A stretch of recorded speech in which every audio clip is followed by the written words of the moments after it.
mai, hara mai te whānau. Welcome to Big Hairy News or Bright Hairy News. The Chaos Edition, because Ems isn't here. I do technically have some Ems pink on, though, and make sure that she's here in spirit. And I'm here with the amazing Brie Elliot. Hi, Kia ora, everyone. Brie. I'm taking over for Ems today. I'll try to do as good a job. There's been a few people who've been excited to hear that you're going to be the co-host today, so I'm sure everyone will be stoked to see you, get to spend some time with you this evening. And at least this week, it's not, you've actually got power in your house. Yes. Oh my goodness, that was awful. How long did you end up going without power for? It was literally 3.5 days. And Whoa. we didn't want to be real Karens about it because we know that there's people, there's old people, there's people that use machines at night that need them to sleep and stuff. So we were like, oh, we can do. But it really did feel like we were camping. And I was like, I feel like I live in a box that has no insulation. Oh, It was awful. Oh, honestly, 3.5 days is insane. Yeah. Like, that's a long time to be without power, especially with how freezing it's been in Yes. Wellington. I did And see I live though in you have a Wainui, lot of I did see though you have a lot of hoodies, which it sounds like they helped. They helped. Yes. I'm a real blanket girl. I've always got a blanket, so we were Oh, okay. I was in mine just before this, but I was like, oh, I probably shouldn't wear my hoodie on this show. That's why I rummaged around for something else warm to put on. As soon as we're done, though, I'm getting straight back in it. Like, absolutely. But no, I'm excited to have you on the show since we haven't had a just you and me show before. I think the last time was you, me, and Ems on Halloween. So it's going to be fun. And I see everyone's, kia ora everyone. Everyone's excited to have you here. But thank you everyone for joining us on this Friday evening. Although not quite as cold today, and I see that's probably because El Nino is starting to do its thing. So I see we're going to be getting a bit of varied weather across the country. I think Wellington, we're just supposed to get more wind, which after how windy it's been recently, I'm like, how do we get more wind? I don't know. Why did I get a fringe? That was stupid.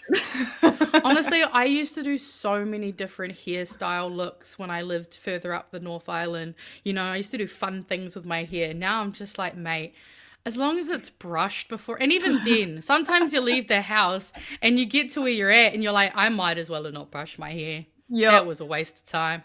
Yeah. So yes, it's going to be fun. I think there's going to be a bit of going from dry to wet a lot. It's going to be an interesting time. Classic. But before we jump into the show, we should probably do some housekeeping and have a look at some websites and all of the great things. Because as we've been hearing a lot this week, I don't know if you've heard Pat talking about all the fun stuff coming up with our debate this week. He's been giving out a lot of juicy details. It's been awesome. And I actually ran into Tamitha Paul and Craig Rennie on Wednesday. Whoa. Same night. It was so buzzy. I was at my quiz night, and I was standing out in the smokers area while we were having a bit of a break, and I just look and I see Tam, and I was like, oh, kia ora, Tam. And she's like, oh, yo, what's up? Because apparently Pat had been messaged her asking about possible venues for our meetup. So that's going to be exciting. And if it is going to be at the venue she recommended, it's a great spot. I go there every week. So I'm a bit biased. But no, I'm really excited. Although I did see we're having it on a Friday. So I was like, oh, man, I'm going to only be able to go for a little bit in the beginning. And then I'll have to be like, bye, guys. I've got to go do the show. But hey, it's all right. It's all right. The boys can party and everyone can have fun, and me and Ems will just slog it away. Hard work on a Friday. But no, we really do appreciate the mahi that we get to do with this. So I say all of that in jest because you guys know how much I love this kaupapa. And if you'd like to support this kaupapa, you can go to the bhn.nz. This is where you can find all things big and hairy. Oh, looks like there's a show on right now. Looks like we had a bit of a pre-show too with some Gary Payenda. I love Gary's work, honestly. Always good. Even though sometimes a little depressing, but important stuff to talk about. And as Pat's been mentioning all this week, we've got some specials on the Ditch the Pricks merch. Obviously, this is going to be a kind of limited / collector's item, depending, and I mean, it depends on what kind of collector's item on how the actual election goes. So if you'd like to get in, you can get your t-shirts for 40 and your hoodies for 80, which is honestly a really good price. And you can also get your hand on stickers and badges and mugs and lots of awesome stuff. And you can also, if you would like, go to patreon.com and go be a patron. Starts from as little as $5 all the way up to $250 a month, which shout out to the people who are ballers and able to support the kaupapa like that, but also shout out to the people who watch it for free. You're all great, but we really appreciate all of that because obviously it means Pat gets to sit there and plan and do a lot of behind the scenes work. Like he's already working on Waitangi, thanks to the support that the patrons are able to give us. So yeah, you also get a bit of the behind the scenes. And tomorrow we have a meetup online. And I believe Pat has actually got the paid Zoom now, so we don't have the 40-minute constraint, which is so good because it's always funny when you have that kind of awkward, like someone's in the middle of an end sentence. So, and I believe it's open to everyone. And he should have sent those emails out. He didn't send them to me, so I'm going to have to chase them up after this. But would love to see you there. I'm going to do my best to make it. And yeah, so shout out to all our patrons. Also a reminder that if you want to come and have some fun with us on Discord, right up here is where you can find the little Discord button. Click on that and you can come join us. You have to go through the roles and actually select certain channels, so there will be a little bit of admin when you first get in there, but it's just so that way you're not there's a lot of stuff going on in there, and if you have all the channels open it can get a bit overwhelming. You can also advertise with BHN, and given the debates that we have coming up and other things, I think that's a great time, just as a reminder, a little plug, that people can advertise or just donate. So yeah, thank you to the patrons and thank you to all of you. Now, this first story that we're going to jump into, I believe, is something that you actually have a lot more knowledge on than myself. I kind of just I think I was actually on Facebook and saw it through you first. I didn't actually see the news article about it. But it was, when I saw it, I just went, did they go and let the AI make stuff and now it's made it bad? Is this what's happened? Pretty much. Because yeah, it's a shining report on how well the implementation of AI is in our everything. So yeah, Ministry of Education provides Year 1 students with tests saying feast and coats are fake words. Fake news. They're fake news. I've never heard of any coats. I don't know about these coats. I don't know. Feast? What feast? Fake words. Ministry of Education's phonics curriculum has sparked controversy after it was discovered it labelled made-up words as real words and real words as made-up. Phonics is a method of teaching both reading and writing by using spoken sounds and correlating them with letters to help children learn how to sound and spell words. A mandatory test handed out to Year 1 students shared incorrect information. The material was standard, put a blue dot next to fake words, pseudo words, and left real words blank. But it somehow got it twisted. Some real words were labelled as fake and pseudo words were labelled as real. And yes, this is the beautiful... Bam! yeah. Like, Could you imagine I'd be so confused if I was a kid and they're like telling me that the cloat and pobe are the same as feast and being fake. Like, that would be Yeah. so confusing. I feel like as a kid, you'd look at feast and be like, oh, it's a fake word. So you'd try say it like feast or something because you'd be like, well, it can't be feast because that's a real word, you know? Yeah, maybe they'll think feast has two E's, no Yeah. A. So then they're going to think, and get their spelling wrong. So, yeah. Yeah. Great. So, yeah, we got Dr. Janice Belgrave, literacy specialist at primary school, just finished testing a class of 5-year-olds on Wednesday, and one switched on little girl, so it wasn't even the teachers. All the ministry. All the ministry. You know what? I should have started with them. You're right. This passed a lot of adult eyes, and it took one little girl to go, actually, miss, I think you're, honestly, that would have been me as a little kid. Me as a 5-year-old. This is wrong. Yeah. Why are you giving me fake news, miss? She goes, why has it got a blue dot next to coats? Great question. That's not a monster word or pseudo word. I like that they call them monster words too. A little kooky. Isn't that just like hang your coats on the rack? Like, A+. Belgrave told the girl she was right and they moved on. The Ministry of Education told staff the minor errors did not affect the accuracy of any assessments already completed. Which I don't understand. How can they actually claim that it hasn't? This has been... Because am I wrong in thinking this has been used for a little while now? Yes. So this is the main issue. So they're making it mandatory. So from terms 1 of this year, and then again after 40 weeks of classes. And so they're meant to be checking 40 words. Half of them are meant to be made up words. But then they're saying here in the article that it doesn't really affect the grade at all. So it's like, why have made up words then? Or why even have the blue dots at all? Yeah. And why, if there was nothing wrong with it, why did you urgently fix it at like 11 p.m. last night?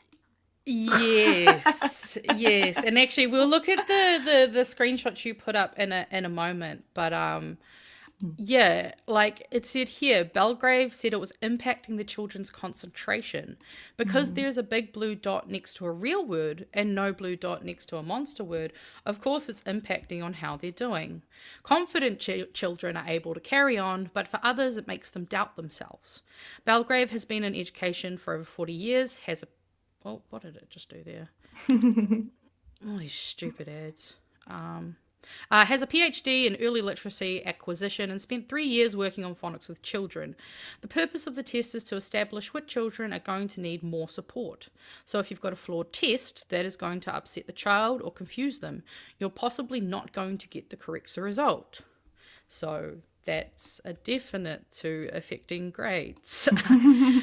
Belgrave pointed out that a whole lot of people had used the flawed materials already and didn't understand why it was being changed a day before the end of term 2. Oh, yeah, because they're on holiday as of now, aren't they? You're right. Anthony Harvey, acting general manager of the ministry's curriculum centre, said the incorrect material did not affect the accuracy. Again, it just seems like this repeated. It does not affect the accuracy. This is not the accuracy you were looking for. Like they're like, AI, how do we answer why it's okay? Right? How do I get out of this mess that you made? The phonics checks measures decoding ability using phonics knowledge, which is demonstrated in the same way for both pseudo and real words. But not if you think it's a fake word, because you'd go collates or something, because you like coats. Yeah, they're just exactly. It really peeves me off. Like I was talking to Janice, the lady in this article. She is like a specialist in literacy, like one of New Zealand's top experts. And she was explaining to me that one child had a word called keem, which is a fake word, and they changed it to kite, thinking, oh, maybe that's They've just like, it was meant to Oh, be typed, yeah. which is quite smart, really, of a No, child. yeah. I used to do that a lot when I was a kid. My mum said I used to be real confident sometimes because I was generally a strong reader. But then Yeah, sometimes I would just like make shit up if I was because I was like actually kind of basing it a little bit on the visuals as well. yeah, So yeah, I can yeah. easily see a kid just being like, "Oh, I guess that must be," and then messing up how they view the letters and them next to each other. Yeah. And at the end of the day, the teachers are going to make sure that a kid is learning stuff. So all Mhm. this really impacts is their confidence because you're testing them. And like for that kid that put kite, he's probably going to get a bad grade on it. And that's like not very Mm. fair. But it was quite a bright, smart response, But because we're Mhm. testing in such this rigid, narrow way, it just impacts their confidence. And that's really the worst bit for me. Makes me No, sad. absolutely. I mean, learning how to read can be a very vulnerable, thing to do because a lot of people, we've been taught to learn shame when we don't do things correctly. So Yeah. it's just impeding what is already like.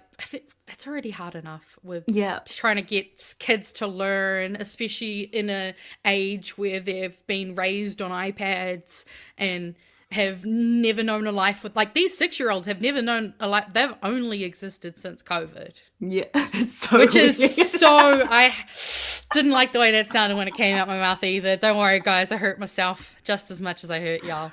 Um, and what I found, I actually realized I didn't read the end of this article earlier. Sorry. Um, so no, I was more saying for myself because this is shocking. So yeah, for Belgrave, the errors were example of how fast-paced the new education reforms had been. In April last year, the government announced it was disestablishing 121 resource teachers of literacy roles, and she was one of them. The woman of whom we were just told is an expert in her field of over 40 years. The 63-year-old has, she's not even retirement age yet. They could have Hmm. just given her 2 more years, man. The 63-year-old has one term left. Then she's basically unemployed. What a Those be horrible end to your career, right? What a right. horrible, so Seeing awful. AI just destroying just all of the hard work that our educators and academics have been, like I remember my primary school teacher. She was actually the one who wrote a huge wave of mathematic textbooks that were like across the country, and she was so smart in her field. And it's just so sad that people like her are losing jobs. Hmm. She also goes on to say those people at the ministry who are going, oh, well, it doesn't really matter. They're not in schools. They can't see the stress that teachers are under. There's too many changes, too fast. It's stressing teachers out, and the teachers are burning out. And I guess Mm. we know why they didn't catch it, like why the teachers themselves didn't catch it in the first place. How can they catch, what to, I think all of us is a very glaringly obvious, flaw. Oh, why is it like that? But then when you put it in the context of they've had all the school lunches changed, they've had all the education, just the entire system completely thrown on NCA's its, gone. They're yeah. like, oh, yeah. Like, so I already knew that teachers were under stress. I mean, I've known that my whole life because my grandma was a principal and my auntie was a teacher. But I met a girl at the train station the other day, like a follower of mine. She like came up to me. It was really cool. And she said that my auntie was like her teacher at school and that she was so awesome and really helped her with her mental health and stuff. And my auntie now lives in Australia because my uncle needed disability support and there's more support over there for people with his sort of disabilities. And um, I'm like, we're just losing these amazing teachers that have Mm-hmm. changed lives that we need here. 2 years of that, like with Janice's experience, is needed right now. Oh, it just makes Oh, me. now more than ever. Um, It's I guess stupid. I'll just find where you've got some of the And I'm hearing info. from like other subjects as well. Like I've had social studies curriculum people reach out to me. I've had music curriculum people reach out to me. I had my own dance teacher reach out to me to be like, have you seen the dance curriculum Oh, wow. from school? Like, yeah. That's So I'm like, crazy. there's errors in everything. That's and that's the other thing too, I guess. This is one story that we're hearing. I guess I wonder how many more will we hear of and how many will we not hear about because they'll just go under the radar. Because, Mm.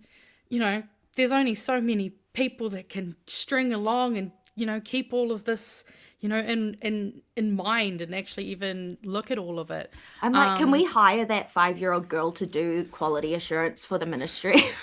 Well, She's doing really good. this is where we could really provide a lot of neurodivergent jobs for all our pattern CCs out there. I know you guys are good at that. Mm, sure. So I see here. So this Oh yeah, this is is me this. getting the metadata. Hell yeah, let's get the metadata. I mean, you gotta. You've found so much great information from that, so keep doing it. So I noticed that they had the old version and a new version of the term for report on their website. So they had the old and the new one at the same time, which brings up another whole set of questions about quality, because you shouldn't have two different versions of something on the website at the same time. Like a normal process, you'd take everything down, you'd re-put up the new stuff, and then you'd make a notice.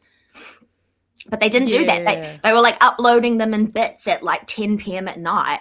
And I was like, what is this? Who's running this? Why are you online at 10 p.m.? That's what I was about to ask. Like, who's even who do they why? And who do they have that they're just like sending messages to going, get to your bloody computer right now. I need to go and fix this. And also look, in that photo, you can see the version 2 of term 4. Yeah. And then there's the normal one up there with the mistakes in it. And also they still haven't emailed schools to tell them that there were any errors. So more negligence. Surely you could have got your AI to send out some fucking generic email to let people know. I mean, if we're going to use it, can we at least use it for some of the things it can be useful for? Yeah. Yeah, and look at those little alien things. If you look at the UK phonics test, it's the exact same little aliens, except it's purple. So it's like we've just copied the UK but made it blue. Literally. Wow. That's... Literally. Wow. And wasn't there something else they were doing where it was from an Australian group as well? So like, why aren't we supporting like kiwis to build these things for Kiwi kids? Like that's these could be such epic art pieces. Like you could have such cool art in this bit. Yeah. Like New Zealand's so I mean, even just from like a lot of Māori folklore and stuff, you could have some fun, really cool, fun things to exactly like. There's so many great artists in this country. Like it's really just depressing to continuously see this government forsake human workers and just all hail AI. I think they genuinely think it's smarter than it is. I genuinely think that they think AI is this amazing...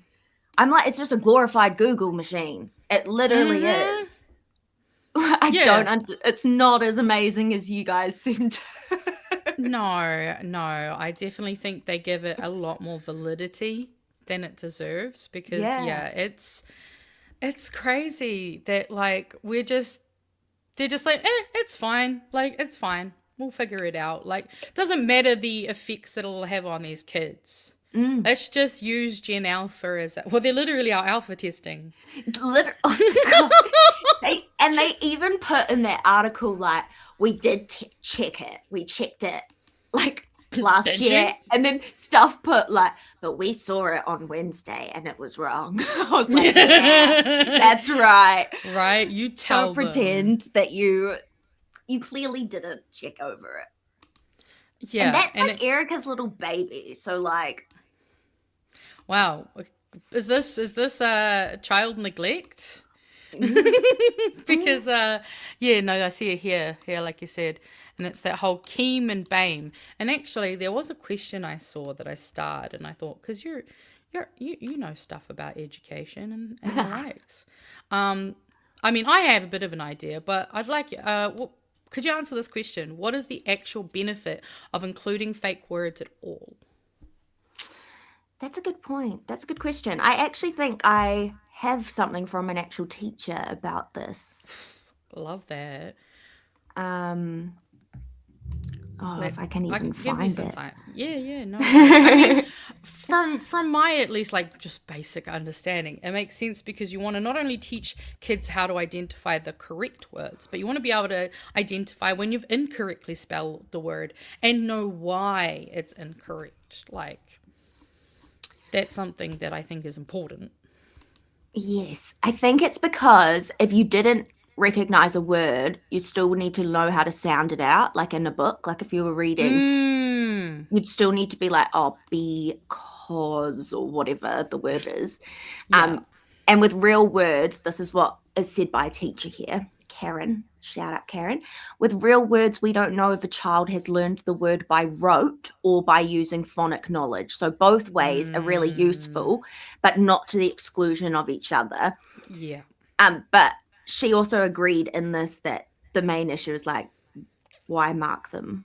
Like, because it says in the assessment, make sure you tell the kids that these are fake words. Like the teachers are told explicitly, Mm. tell the kids these are fake words. Like, why? Why? Yeah. No, I mean, and that's it, Yeah. yeah, it makes sense because like we need to know, we need to have more than one way to decipher something. It's kind of like a fail-safe mechanism. If one kind of doesn't work, the other one could come in and help give you some supporting, knowledge. Yeah. So Yeah. yeah, it's sad to hear that. Well, so far that this is one of the ones that has issues within it. But you were saying that you've had people tell you that they have had issues and mistakes in other curriculum? Yeah. Yeah. I was reading the some of the reading resources that have been given out, and there's spelling errors all throughout it. I caught at least like 3, I think. Little ones, like it would be like, the aim of this is to do blah blah blah blah blah. So to have like a word repeated or something like that. And then the social studies curriculum, I've been looking into that recently. That's completely like taking away so much of our civics education. We don't have much already at I was schools. gonna say. Yeah, but it's going to limit that even further. I'll probably make a video on that at some point, but everything, dance and drama's been joined together into like one subject. Dang. Why? Yeah, I mean, yeah, I wish I had time to like sit there and literally go through it all, but I'm like, you guys should have done that, surely. Uh-huh. I mean, what that's the Oh, thing is this, no. no, I was going to say the PE curriculum. This one's a great example. The PE curriculum has, instead of freestyle, it's called front crawl, which is like a common phrase for freestyle in like Australia, but not here. So, like, that's an example of like, this was not written Yeah, by that's New Zealanders. I see. So kids are just going to be reading this random word that means nothing to Yeah. them and then going, I actually don't know what this is about. Yeah, Yeah. like Or how the teachers will comprehension. Yeah, or the teachers will be like, okay, we're at the pool. We're going to teach you how to front crawl. And then the kids will go to a swimming class outside of school and they'll be told it's freestyle and they'll be like, what? Like there's just Mm. little, you know, No, I they're don't small know. things, but they help with the comprehension, like Yeah. language is inherently arbitrary. It's about what we assign to it, and that's why it is, you don't like it's why we even have the language settings, you click the down arrow and it's like English, US, English, Yeah. UK, because there Yes. is a difference and those differences are important. And if you want kids to be learning like properly with a strong foundation, you don't want to be starting them off with the wrong foundation. Yes. And I think it's natural as well because in the US, people used to get, when I lived there, people used to get really angry at me when I'd say like footpath or toasties or rubbish bin, like just New Zealand Yeah. kind of, they'd be like, it's called a sidewalk or like, Yeah, like yeah, yeah, it's the yeah. trash. And like they actually got mad. Like, and it was kind of like a jokey, like we call it a sidewalk, but like, Yeah. but low key, like they do. That's their culture, and like it's we. it'd be weird if we heard kids saying sidewalk here when we say footpath. You know, like we have our own ways of saying things, and like, I don't know. No, I'm like real absolutely. patriotic about stuff like that. I'm like, we're New Zealand.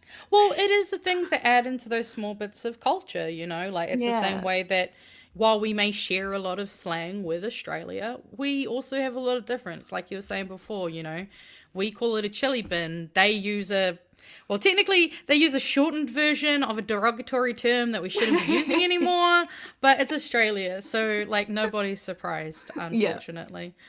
And also another thing I've also heard a lot about is that English is the hardest language to learn for everyone, not just our children. And that's the thing. If we're going to be trying to teach our kids one of the hardest languages to learn, because it is a true bastard of a language. It has just been pieced together out of the corpses of other languages. And it can be really hard to know when you're supposed to be, like, you know, especially for me as a kid. That's why I got really into, like, learning basically the different letter combinations from different languages, because I would always find it really interesting being like, oh, cool, I can see this word has like an AUSCH, so that's probably going to be from a Germanic region, you know? And like, that was something that I personally found fun, but that's what can make English really difficult at times, is that we have, you know, some of those words in there that are almost completely ripped from their original language and just... Yes. And we have so many sayings like I before E except after C, and then it's like, but also sometimes it's not that, because except when said like A in neighbor. I always remember that full quote because Lisa Simpson said it on an episode of The Simpsons, and I've just never forgot it. But yeah, there's so many, like, and also then we just like, we're Kiwis, we pronounce things weird as well, so like we don't pronounce our words properly, which can then make it difficult if a kid's only really heard English language, and then, you know, they hear here, they hear here, they hear, you know, like all the and it just sounds the same. So how's the kid supposed to, you know, they need to learn how the differences in the spelling. It's just English is a tough language, and we need to be ensuring that if we're going to use AI for these types of things, somebody's got to actually go over it and check it. I know it technically means there's a little bit of extra man work, but you still saved yourself a lot with the AI. So, like, don't be stingy. Yeah. And, like, it's embarrassing. Scrooge. It's embarrassing that, like, you know, that someone, like, the people were like, why didn't you go to the ministry with it? Well, why would I?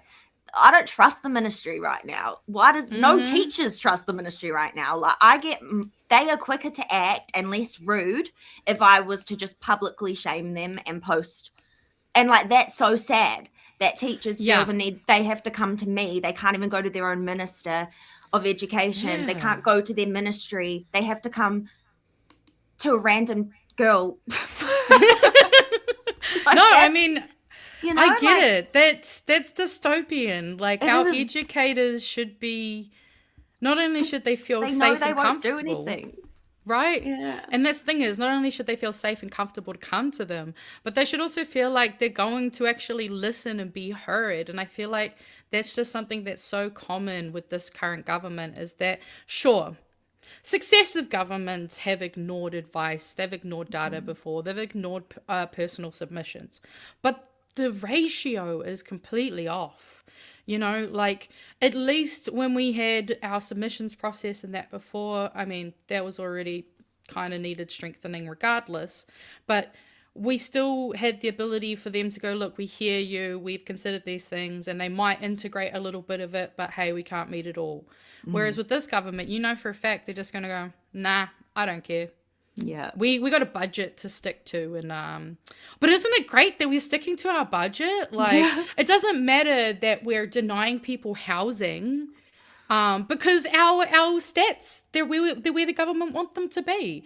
It's just disgusting, ugly behavior, and it is ugly to see how our parliament is getting between the fact that they've been just using not only parliamentary time, like in question time and whatnot, to essentially shit talk, the opposition's election stuff, when that's not what it's for.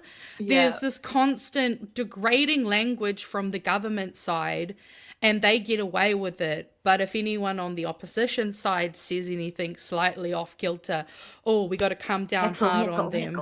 Yeah. We have to kick three Māori members out of Parliament for a while. But it's all good that Shane Jones keeps being Shane Jones and Winston Peters keep being horrifically racist and homophobic. They're all sexist as well. Like, literally, David Seymour I must have been yesterday or today. I don't know. I watch Parliament TV for fun because I'm a nerd. But like, same.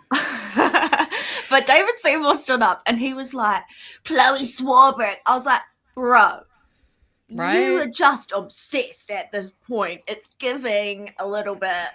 Mm-hmm. You're jealous. Leave her alone. Right? Leave her alone. You're standing up to give a speech. You're meant to be addressing the speaker, for one, not Chloe Swarbrick. Oh my God. Yeah, imagine if she stood up and was like, David Seymour. Like, imagine. Well, this thing is, I've seen her constantly get called out by the Speaker of their House, being like, oh, especially like, because I mean, the Greens, they're human, they're not perfect. There's been times where they've had to, like, I've seen Marama quite a few times have to restart her sentence because, the passion starts to come in. So you want to be brutally honest. And that's the other issue, is that because there is this, oh, we can't call people liars in the House, and we have to do everything this very British way, which is very passive-aggressive. And it's just infuriating. I love it. So true. I just want to be able to have, like, a lifetime fact-checker who can just, like, I don't know, ring a bell, whenever. Wrong! Fake news alert! Fake news alert! I want that job. I think there needs to be the ability to actually call shit out, and to also, like, the amount of times I'm watching Question Time and the opposition will ask a very easier to answer question, because the answer is usually no, we haven't, or no, we don't care. And they'll just sit there and spin in circles. And then when they try to do supplementary questions to get them to actually give a proper answer, the Speaker of the House will just go, well, no, they did answer. It's like, no, they said words. They did not answer. I want to be Speaker of the House. I want to just be like, sit down, shut up, and like, that would be so good. I would love that too, honestly. Or like, I would love to see like, just one of the aunties. I reckon if could you imagine Tanya? Oh my God. Or Huhana? Or even Tam? Honestly, it'd be so, we need a young woman. Bullshit-o-meter, exactly. And this is the thing, is that these are the people who are changing our children's curriculum, ignoring teachers who are struggling, who are just up against so much at the moment between, like, it's in every area of their lives, because then it's also in the extra taxes that they're having to pay under this government. It's in the extra, medication costs and all these extra things. And I've said it before, but I was genuinely going to go into my postgrad for teaching. And when I saw how this, government's a little bit before too, but especially with this government, I just thought, why would I put myself into further student debt when I can't claim any kind of student allowance either, because we don't help people to get the postgraduate? Why would I do all of that just to get paid like shit and overworked and undervalued? It's just, we're pushing our teachers, we're pushing people who would become teachers away, and we're pushing a lot of our teachers to Australia. Yeah. And it's a really difficult thing to stomach, watching them just continue to do time and time again. But yeah, thank you for your insights on this, and thank you for actually going in and doing all of these like little metadata things, because it's stuff like that that's important. I think it's a very solid question to be like, what is the government up to doing sneaky, shady shit Yeah. at 11 p.m. at night and then not telling anyone about? It does make me giggle because I'm like, wow, they really do watch my Facebook. Oh, yeah. Girl, they probably got notifications turned on for that shit. Bell and everything. And Erica's blocked me, so I'm like, maybe on her personal. She's like, oh, yeah, nah, she definitely would on her personal. Or, like, I don't know if she's got a partner. Maybe she just goes on her partner's Facebook. Like, oh, let me comment on Brie Elliott's Facebook page. I wouldn't be surprised if she's in your comments, like, under a fucking fake account or some shit. Yeah, like that. I'm like, there will be a time where I see her in person. And, like, I would probably just be like, hi, whatever. Like, but, I mean, yeah, I'm just waiting for it. Did you hear Nicola Willis in the house, like, last week call my name out? No, really? She went, was it you or Brie, to Ginny about an OIA? And I was like, I don't do every Damn, OIA. girl. That's not all just me, eh? They're talking about you up at the 9th floor. You know that. Nicola. Holy. Oh, my God. Maybe I'll see if we can find... did you clip any of that by chance? Yeah, I did. Yeah. Okay, is it on your page? All right. Yeah. If you can or I can, go find a link and we'll try get that in soon. We'll do a couple of super chats for now anyway. But I definitely think like that will be a fun clip. I'm sure everyone will be keen for that. It's in the ballot for $5. Kia ora. Urgency update. 19 out of the 22 bills under urgency have passed. Only 3 more to go. Will the government achieve it before 12 p.m. tomorrow night? Man, why you gotta depress me like that, bro? And if anyone wasn't aware, yes, there are currently 22 bills that are being pushed under urgency in the House. And as you can see, God, 19 out of 22. That's fucking rough, man. We need to save our democracy, Whānau. This is not a joke anymore. It's so bad. It just makes me mad because I remember being like, I bet you they're just going to try speed run a bunch of bullshit. I didn't expect them to challenge me. It wasn't a challenge. It was like, they're exceeding my expectations and I don't appreciate it. Also, just shout out to this comment, Matilda saves their curriculum. Accurate. Matilda's superpower was neurodivergence. Pete sign for $2. Are these tests created by Ministry of Education or contractor? That's a good question. Are you... Those ones were made in New South Wales. Okay, so that'll be contracted. Yeah. Cool. Yay. Not even doing our own ministries. Adam McKnight for $2. Oh, yes, since Gold isn't here, 127 days until we vote in a better government. Just Please. A reminder, I don't want you guys to just get your family to vote. I need you taking as many of them with you to the voting booth at any point once it's in our period of voting, okay? I need us to do walking school buses. I need us to do bloody, what do you call it, carpooling? I don't have a car, so I was trying to think of what it was called again.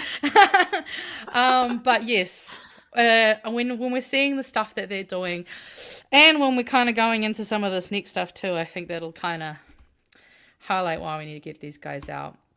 Danger of Mouse for $2. I love your profile picture, Ehoa. Beautiful. The words are English, but how in a sentence? Government? Yes, but how? Oh. Did you manage to find it? Yes, I sent it in the private chat. Oh, cool. Yes, I see. Our secret chat. I barely get to use this feature, so it's kind of nice. It's just, hell yeah. You can like hear it. Oh, it's good. So is it kind of like she's yelling from across yelled. the... Yeah. So it's a moment. One of Nicola's greatest. Right? Oh, she loves a good yell across the house floor, doesn't she?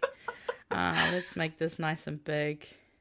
So funny. Do we have that? Yep, that's up. All right. It's literally a highlight of my life. Like, I tell everyone that this happened. I'm like, oh my God. You should. This should be on your gravestone when you die. Got called out by Nicola Willis in the house.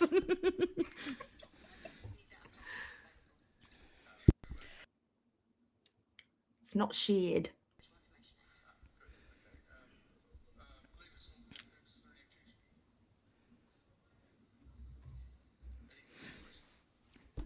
I actually did watch this. I do. Oh, wait. I just realized it's not on the screen. Shame, guys. I'm an idiot. Why didn't you tell me, Brie? Well, I could hear it. I was like, oh, maybe they're just making the sound. Sorry, guys. Let's watch it. It's I mean, right. It I was got like to 2 seconds. preview it. You guys got to watch me enjoying it for the first time. Wow. Technically second. Here we go. Both those documents, neither are publicly available. Read them and get them. They're both obtained under the Official Information Act. Ah, good. Okay. Leave us all for that purpose. Is there any objection? Any further questions? Thank you. Question number 10. Let's play that back. Let's play that back. Oh, was it you or Brie? I need that on a soundboard. That is so fun. No, I actually do remember. I mostly remember him asking her about the thing. So I don't think I caught that the first time I watched it. Oh my God. And she'd like followed me on Instagram the night before, like half an hour after they all left the house. She followed me on Instagram. So she must have just been like going home and was like checking me out or something. Having a wee late night stalk. Having a little scrolly scroll. But I was like, does she know that I'm not doing all the OAAs that anyone, like I've done about 5. Yeah. It's just, it's probably that was not my OAA. It's probably because, the one, you might not have done many, but I think the ones you've done so far have really, they've really hit a sore spot and kind of shown a glaring hole. Yeah. I mean, to be fair, this government's full of holes. Are we surprised? Fiscal holes, OAA holes. Pieces of paper that have gone, pieces of paper that go missing holes, since apparently there's a second document we're supposed to be getting. But yes.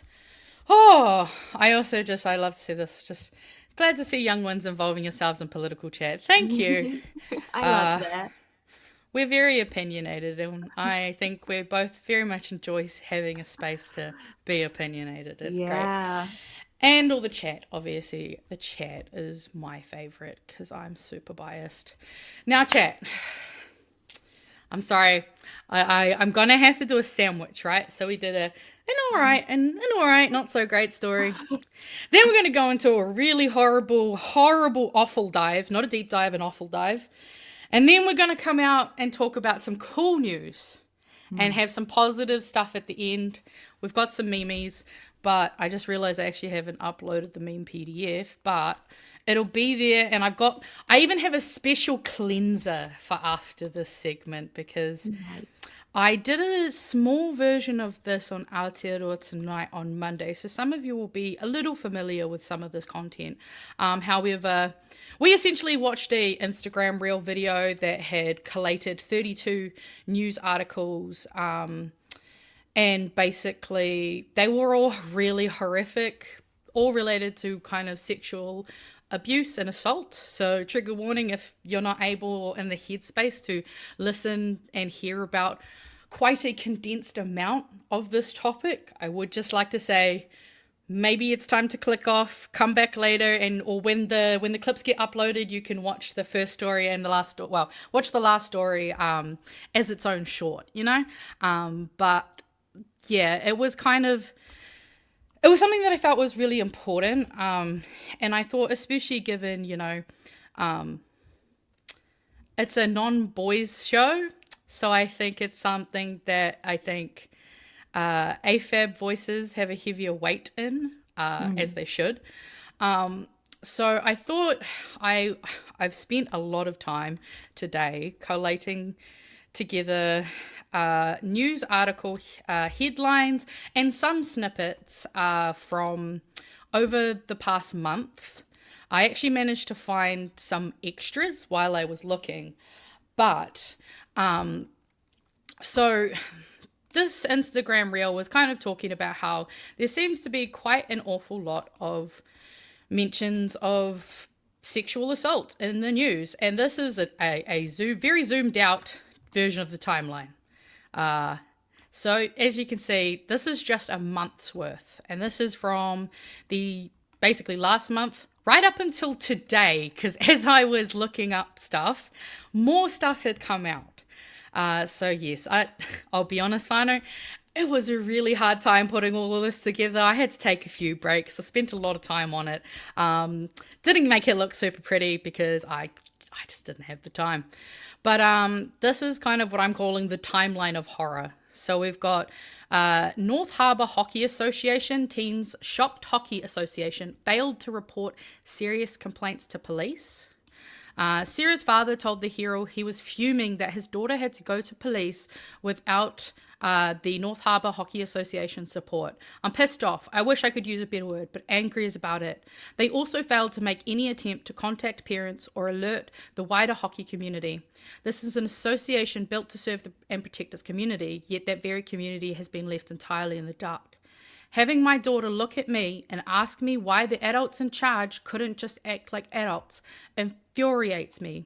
While I cannot undo the harm they have caused, I can and will help my daughter and the other young victims get the justice they deserve.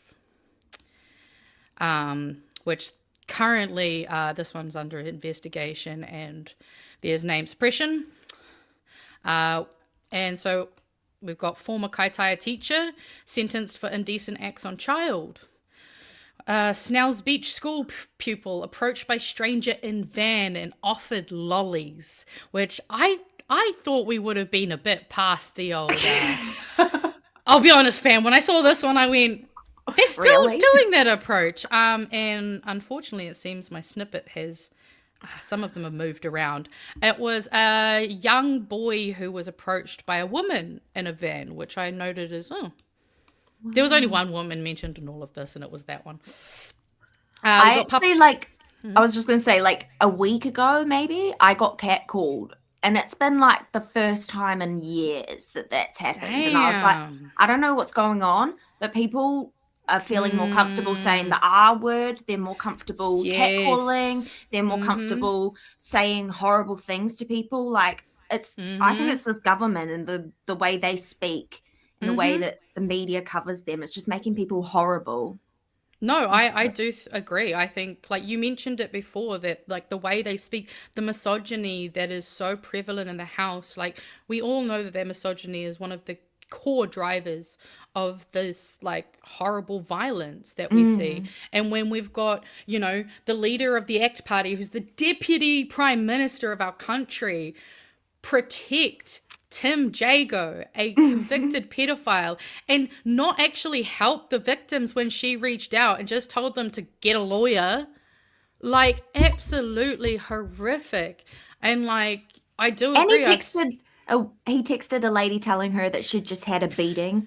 Yeah. Just accept that you've had a beating. Like the way that they think it's acceptable to speak to their constituents is disgusting. Yeah. And I'm sadly not surprised you're experiencing more of that horrible harm. Like I when I moved to Wellington, I stopped getting yelled at for being fat. It was great. I loved it.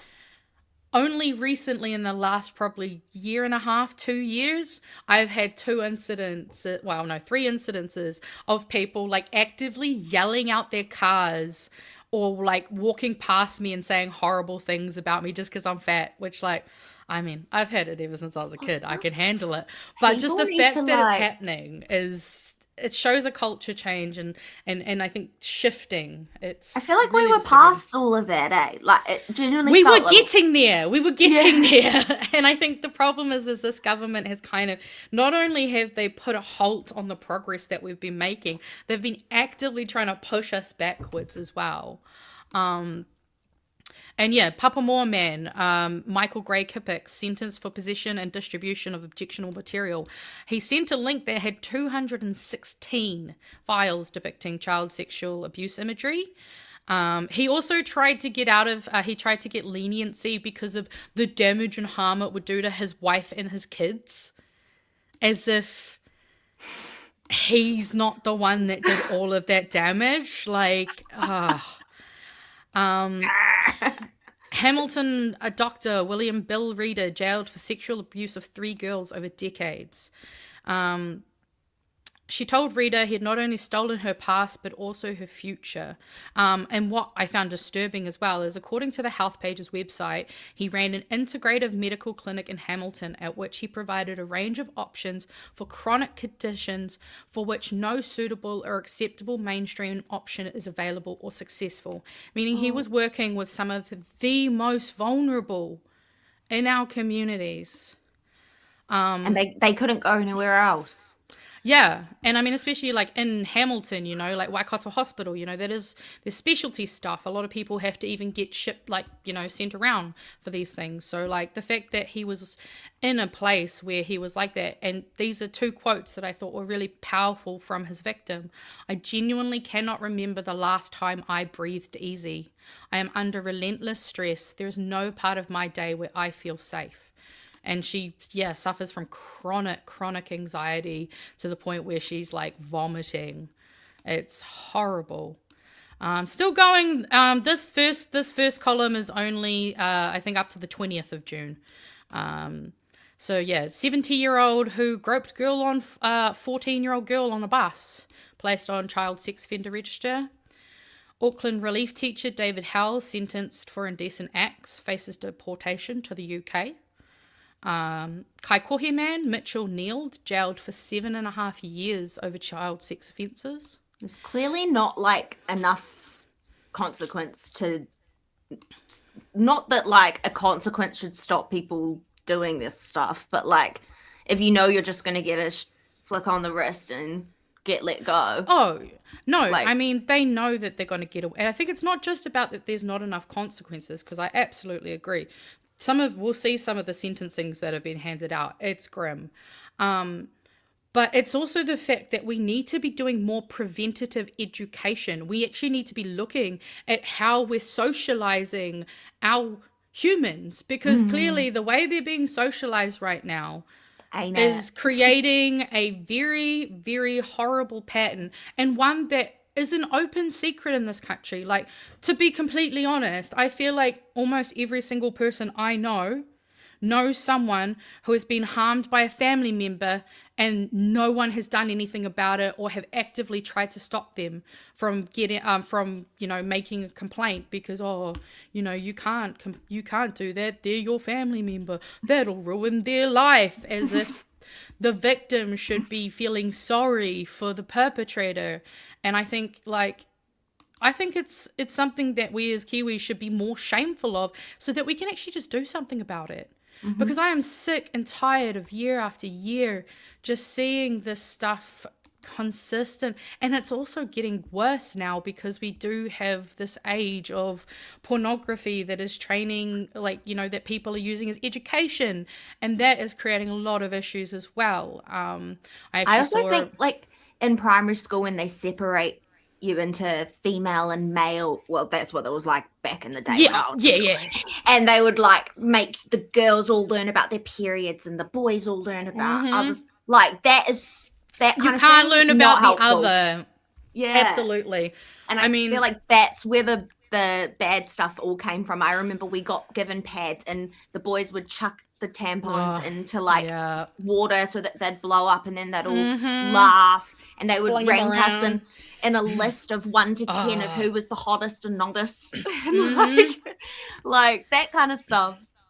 Yeah, that boys will be boys, horrible shit that we just, and that gets enabled. But I think it's also because, like, I saw a really interesting video talking about how a lot of masculinity is actually just masculine. Like, men have to police each other's masculinity, They're like, oh, why are you doing that? You look like a fag. Oh, why are you doing that? You're a little bitch. Like, rather than just, like, teaching our humans how to be humans, teaching them how to have proper interpersonal relationships and actually value the person they're with as a human. Not because a lot of it is that a lot of these people don't view women as human. They don't view them as whole beings. They view them as someone who is supposed to do something for them, or who is, to be utilized, which is, horrifying.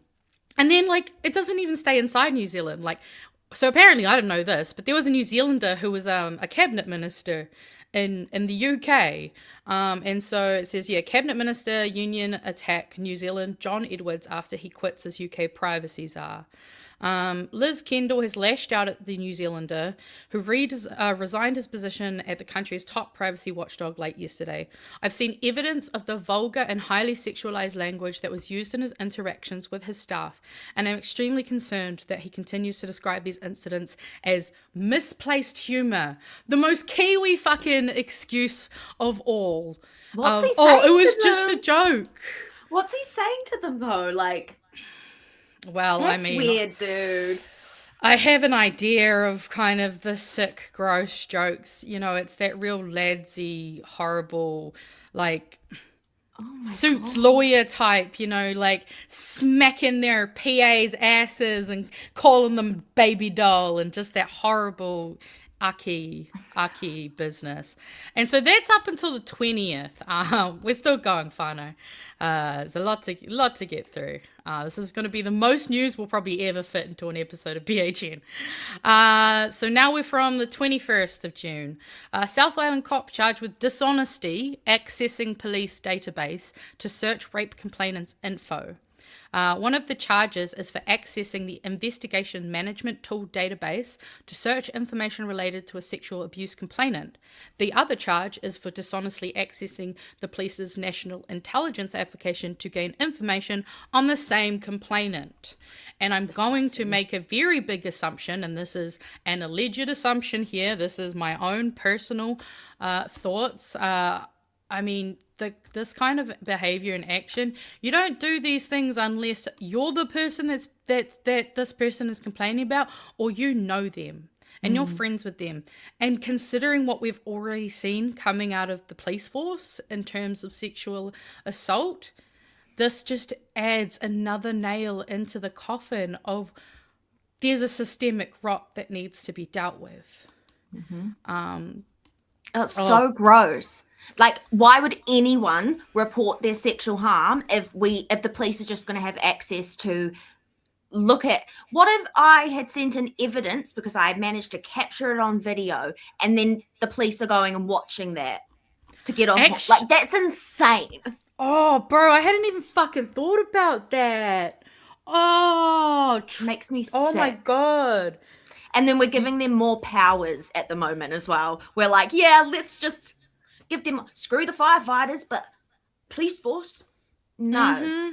No way. I would never, like, I can totally understand why people don't report things. And it's so messed up, but I get it. Like, yeah. Look at the, yeah. Well, and I mean, so I go to a psychologist through ACC sensitive claims. If you don't know what that is, it's if you have experienced sexual harm. My psychologist, when I first met with him, was basically like, look, I'd love to tell you otherwise, but there is no point in laying a complaint, especially for a historic complaint, because there is a really, really, really high chance that nothing is going to come from it. Nothing will happen, and it'll only expose you to more harm. And that's what psychologists have to tell us when we first go and actually, you know, apply and get them under this ACC scheme. A scheme of which they've also changed the criteria on. So now instead of actually, doing it for as long as it needs to happen, we had to set specific SMART goals for me and my stuff with that as the new metric for when I will be pushed off of this. Yeah, it came in about, I think beginning of this year or halfway through last year? Yeah, it was a sneaky little change. They completely changed the marking criteria for sensitive claims. And I only found out because I'm obviously someone who claims it. Pretty fucking insane. Jason Curtis jailed for 18 years for drugging and sexually violating and filming women at home. For 2 years, Jason Curtis drugged, sexually violated, and filmed women in his semi-rural Wainuiomata home. Sorry, Brie. His offending... Yeah, sorry, Brie. I didn't know you lived in Wainui when I put this one in. His offending only came to light when a package was placed in the letterbox of one of his victims. It then took 8 years for him to be held to account, and while I didn't include it, I will say that she was sent USB drives a balaclava that he wore with, evidence in it. And there's videos of him setting it up, doing all of it, and it's still. So she did have all the video evidence because this sick fuck filmed all of it, did it to 5 different women, and they haven't actually. What were the police doing with it? Were they just watching it? Oh, so she got sent it. And then she had to take it to the police to try and get something done. Because obviously he had been drugging them. So she had no idea this had been happening. Oh, my God. And so this poor woman one day just wakes up to this in her letterbox where someone has written a letter saying, hey, I think you might want to watch this. You're in it. And it was like a USB hidden inside of like some plastic stuff. And the poor woman literally had to watch the videos of herself being assaulted, and then still fighting 8 years for him to get any kind of just sentencing is fucking vile. Honestly, it's like, I feel like there's risk in not treating this more serious, because then people will start to take it into their own hands. Like, if there's not enough consequence,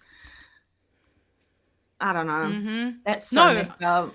Well, and that's the thing is, like, this is something that is harming so many people, and we have to do something about it. And it needs to be done at every level. This is why sex education is important at every age, because like there's age appropriate things to learn.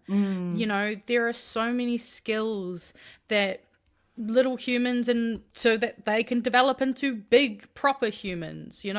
Adults that are fucked up are often like kids who didn't teach something properly. Stuff happened. Like, there are so many issues, and it needs to be dealt with. We need to stop going, oh well, it's too difficult to talk about. And it's like, well, imagine how difficult it is to live. Like, it's horrible. Because I grew up singing country music, which is quite an older scene, and I was very young, a young little blonde girl, singing around all these old men all the time. And one time there was a drummer at my club, and he was old as, and he came up to me and told me that he'd had like a dream about me that night with my sister, like me and my sister. And I told like this older lady who was actually a teacher at the event, and she stood up and she was like, you get out right now. Like, the only times, like anytime something bad like that happens to me, the people that actually save me are always women. Oh, 100%. And it's never a dude. You guys aren't protecting us from anyone. No. And you're not calling your mates out when they are, like, because that's the thing is, like, small little innocuous things can often be, like, break down so that people will do these bigger things. So, like, while not everyone who makes a gross, creepy joke is a gross, creepy person, like, it can always end up that way. Yeah, like, and that man never came back. Like, he was never allowed back. And I bet he never did it again because he consequences. Shout out to that woman. I know, she's great. I don't want to say her name, but... Oh, no, yeah, she knows who she is. Shout out to her. Like, here, man filmed woman in Newmarket store changing rooms, fights to keep name secret. He was sentenced to 10 months home detention for secretly filming 62 women in toilet stalls, public showers, and under victim skirts on escalators. Do they get paid when they're on home detention? Like, if they have a job? Like, do they get a benefit or something? I actually don't know. I feel like that's like sure on how, sounds good. I'm sure. Yeah, I'm not sure on the legality. Surely you'd think they'd have to have some. Yeah, that's a complicated one. That's a real. I don't know. Mum's horror at whānau photos found among deepfake porn images. So just reminders, sexual violence isn't always a thing, especially in our day and age. She received a phone call from her sister that contents of the video contain AI-doctored pornography of upwards of 15 members. Of her family? Yeah. And just to come across this as well, then this horrific one, Dunedin businessman guilty of rape. This, I had to put this in here. It's pretty rough, but I had to because the audacity of this man. At the trial, Scott argued he never physically assaulted the woman and any sexual activity with her was consensual. The Crown showed the jury 2 videos taken by the victim. One depicted Scott raping the woman while she said, "Please, I can't breathe. Ouch, you're hurting me." And the other one showed the defendant indecently assaulting the woman before calling her a fucking whiny bitch. Wow. Remind you of the cop that shot Renee? But, like, you know, that, like, they can have literal evidence like this, and these people will still try. I've always just found it really weird to me that, like, I mean, obviously, because I'm not a predator, but, like, there are people that are willing to have, like, you know, like, role play a little bit. You don't have to yeah. this. Like, People like to be, like, there's plenty of people, if you're into kinky sex, there are people who would do that consensually. Yeah. But that's the problem, is that a lot of this is not a sexual thing a lot of time. This is a power domination thing. This is I'm feeling insecure about who I am as a person, or about the size of my penis, or about some dumb thing. Yeah. And I'm going to hurt someone else because it will make me feel better. Yeah. And, like, that's mental illness. That needs to be treated as such. Like, I do genuinely think that all of this should be treated as, like, mental health related issues, because no sane person, I mean, hell, I've got mental health issues, and my mental health issues stop very far before that line. Yeah. And then this crazy one that just absolutely dystopian to me, but soldier's army dream over after forcing teen to perform sexual act for vape. So he matched with her on some app. I don't know. It's a young kid's app, apparently.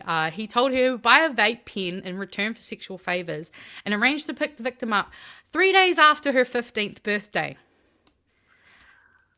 He was convicted and sentenced to 6 months community detention, 15 months of intensive supervision, and ordered to make a $2,000 emotional harm payment. What? A $20 vape? Like, really? And, like, $2,000 emotional harm payment? Like, I got $2,000 for the, well, you know, over COVID, instead of the $1,000 you'd get for uni, I got $2,000. Like, that doesn't feel good enough. No, I think she should literally get $200,000 from her. Like, that's the kind of consequence it should be. It should be like, you get a house. Yeah, literally. Like, yeah. I don't think it should be. I guess nowadays that would be a decent-ish deposit house. Yeah. Yeah. But, like, that should be what you get, right? Like, you get your life there should sorted. be better. Well, yeah, at least have the money to, like, at least compensate for how much money in therapy and, like, potential medications that you're going to need. And it this should just be considered for life, I think. Like, in your situation, you should just get it for life, because you're affected for life. Maybe even you could get a supported living payment, you know? It's not a bad idea, Brie. Great idea. You should become a politician. And another thing teachers have to deal with. Students are now using AI to make pornographic images. It also included making videos of them just saying nasty things about kids. But yeah, this is what our teachers are having to deal with on top of everything else so far. But wait, we're halfway there. We're not living on the prayer. We'll go a bit faster through some of these. Christchurch man charged after series. So this is from the 4th. Christchurch man charged after series of indecent assaults across city. Teacher facing indecent assault charges, keeps name secret. Auckland osteopath faces deregistration after tribunal finds misconduct with patient. A woman realised she was being groomed by her osteopath after he repeatedly tried to start a sexual relationship with her despite her commitment to celibacy. Like, dude, she's literally saying no to everyone. Leave her alone. And then we've got everyone's favourite, third police officer charged with possessing objectionable publications after a internal review following the Jevon McSkimming scandal has appeared in court. The charges include possessing rape images, child exploitation material, and bestiality. That's the bit I can't let. Same. I'm sorry. Like, what? Well, and considering it seems to be it's not just Jevon who's into the Yeah. bestiality, my brain's like, what? I didn't realize this was so popular. I must have missed something because I have not heard about the rise in that. But then you've got one of the 3 cops was named as Matthew Rogers, who also with the bestiality. So it seems all of 4 of them so far, Jevon and the 3, all possessing bestiality material. And I'm sorry, but what the fuck? I think our cops need some mental health interventions because that is insane, bro. Also, the cops get dogs. Can we not let them around? I was just thinking, maybe we should be checking who handles the dogs. Yeah. Because I think that's like really not cool. Yeah, I would 100% agree. Not that I'm saying anyone's done anything to the dogs, but I would just prefer the dogs to be away from people who are like that. Thinking of them. Yeah. Uh-huh. And then to top off the little police cake that is this horrific nightmare, all the way at the top, sexual allegations against Police Commissioner Richard Chambers. Detectives fly to Australia to interview women. Also, as I believe Pat mentioned earlier, this is new from the police. We did have back in the late 2000s, early 2010s, Louise Nicholson. I can never remember the last name properly. But yeah, she was a big case that came out where she accused a group of police officers for gang rape. I actually went to her daughter was in my class.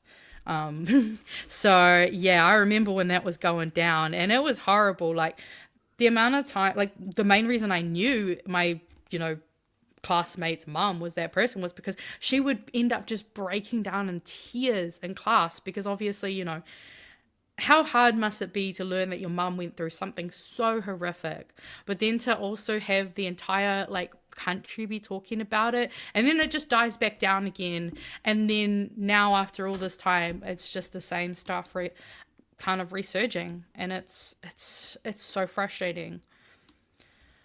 And then we got Auckland actor Cole Johnson loses bid to ban camera from sex abuse trial because he thought it would damage his image because it should damage your image, Cole. You should no one should hire you ever, and you should struggle like that. Exactly.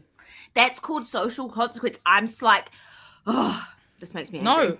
No, I loved that. That was great. You nailed it on the head, girl. Auckland engineer, and this one fucked me off because we all knew this was coming. Yeah. Auckland engineer who tried to film sex worker with smart glasses granted name suppression. An Auckland software engineer who pressed record on his smart glasses without consent while a sex worker was naked in front of him, claiming he did so only to help maintain his erection. Go soft, bro. I don't care. Also, pop it off for all I care. Again, what must be wrong with, I think this is where therapy is very much needed again, because I'm sorry, but if you can't maintain an erection without trying to be, violating someone's privacy, then either find someone who likes that. Wow, that too. Or find someone who's into that stuff. Yeah. Fet life is a thing. There are spaces to go, my guy. Just don't be a degenerate. It's so insane. I know. Judge convicts Whangarei man Malcolm Greenwich on 11 objectionable publication counts. Rapist who abused 13-year-old girl tells parole board he's disgusted with himself but is refused release. Thank God. However, I did add this in because the context to this is insanity. So Luca Benedict Kircher Fairgray, 23, is serving a 4-year prison sentence after he was found guilty of 3 charges of sexual connection with a young person and admitted supplying her cannabis. He was 20 years old when he abused the teenager and paid for her to have an abortion. It gets worse. Fairgray's illegal relationship with the girl began just 2 months after completing a lucky break home detention sentence for sexually assaulting 6 girls, 2 of whom he raped, and he was aged between 14 and 17.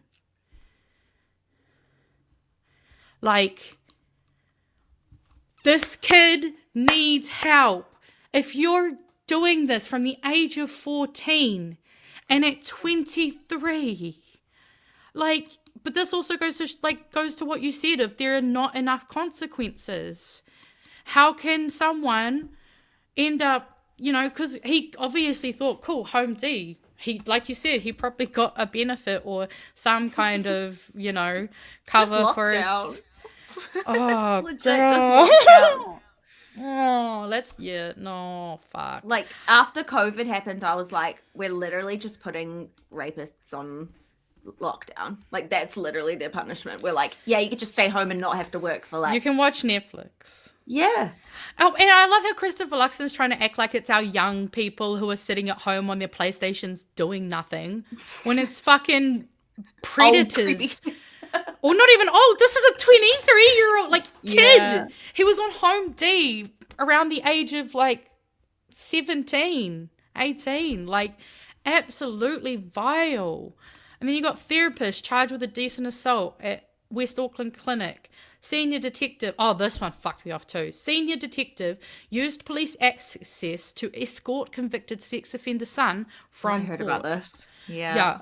I'm just going to move that out of the way. It's being a dick. A senior detective used a police access card to scan his just convicted son out of a court building and into an area off limits to the public, meaning he avoided media waiting outside to photograph him. He should have got photographed and shamed. What's happened to public shaming? Like, I'm not saying we should, go and hang people in public like it's the Handmaid's Tale. Absolutely. But I do think we should be able to be like, you should get shamed if you're a creep. Well, it also shows, okay, so we've got police officers who, as soon as they know they're not checking your Google search history, start looking up bestiality and child assault material. And the detectives are escorting, they're literally fostering the new generation of predation, because this is showing, it's okay, son. It's fine, son. Just come with me. I'll get you out the back door. It's all good. Don't worry about it. Daddy's got you. Mm-hmm. Boys will be boys. Fucking Auckland man jailed for indecently assaulting 4 women, violating another. Sarah. Oh, no, that was a different one. See, it's kind of reordered some of my shit, unfortunately. Christopher Luxon expresses confidence in police commissioner. I put that in there because he was kind of trying to fluff up the police, going, the police, there's 10,000 men and women police officers out there who are trying to help people every day. And we'll actually take a quick side quest over here. I thought, okay, if there's 10,000 police officers, how many victims are there? And it found in this. So this is from HELP, which is the sexual abuse. They support the survivors. This is from September 2023. And they found an estimated 78,000 adults had been sexually assaulted between November 2020 and November 2021. Bearing in mind, this was we would have had some lockdowns happening in this time, or at least one of the Auckland ones happening, if I remember correctly. And obviously women are 3 times as likely as men. And interestingly, I also noticed, because there's one that we'll see in a minute, but in 2021, the Christchurch Girls High School commissioned an online survey due to concerns about student experiences of sexual harassment. Almost 60% of the 275 participating students reported being sexually harassed, with some locations of the estimated 2,600 incidents, including school, work, around town, at social events, and on public transport, as we saw before. 91% of the harassers were male, with almost half of them being school-aged males, which... Not trans people. No, definitely not trans people. Less than 10% received any help or support. And we'll go back to this way. It also, we've got Cape Verde captain also just doing a quick sexual assault while he was visiting here in New Zealand. I love how I love how they're like, it's under police investigation. Like the police aren't also under investigation because they're also doing it. Like, how can we trust them to investigate, right? Yeah, it's just actually so infuriating. It's so good. It's blood boiling. It's make I just you feel insane. like it's gone backwards, like. Because it was so bad when I was young. I remember when I was 12, there was a man, I called him Mole Man because he always hung around my school and he had a mole on his face and his name was Mole Man. And one time I went to school and I was like, Mole Man like kept following me. And my teacher called the police and the police went to his house and gave Mole Man a warning. And I remember I was like 12, 13. And I was like, wow, like they really like did something. But I'm like, I don't trust that anymore. I don't trust that they would do that. And I'm like, what's happened? What changed? I think it's just a slower slipping of standards. It's allowing, we started getting more and more progress, and then the right wingers went, oh no, panic, fuck. And like, yeah, because it's just an entire culture of abuse. But like, obviously we saw that from the sexual wellbeing in 2021. Here, from the 30th of June, shocking number of girls reporting sexual assaults at Christchurch School. About 2,500 allegations of sexual harassment have been made at Christchurch Girls High School this year. Hold up. In just at a girls' high school. At one Christchurch high school. That's meant to just be all girls. Mm-hmm. Which is meant to lower the risk, right? And yeah, I mean, I don't know what schools might be near them. I know sometimes they weirdly put like girls and boys schools right next to each other. I don't know. I went to a girls' high school where you had to travel like a decent walk down the road to get to the boys. You had to walk past heaps of people to try to get there. Not just jump through the bushes. But yeah, 3 more formal complaints have been lodged since the survey of Christchurch Girls High students revealed 20 cases of rape, 3 of group rape, and horrifying. hundreds of sexual harassment.